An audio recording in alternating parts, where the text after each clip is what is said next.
waan ku faraxsanahay maanta guusha aad naga qaaday adigana maanta laakiin adigana waxaad ku farxaysaa anigoo ku ogol inaan nala shaqaynin gacantaan aad arkaysid waa gacan rageed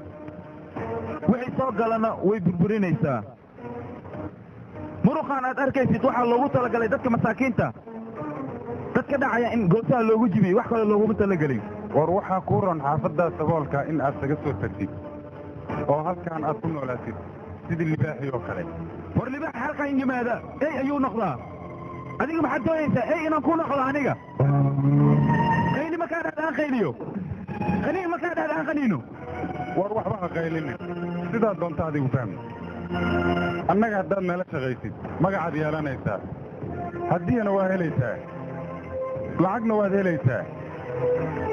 sharafna waad yeelanaysaa dadkoo dhanna way kaa cabsanayaan war waxaa cabsada libaaxa korkiisa dhiigga aan lahayn oo biyaha ku jira war yaa sidaydhin war nin rag haddaad tahay iska daa eeyaha gaashaamanka dhiganaysid adiga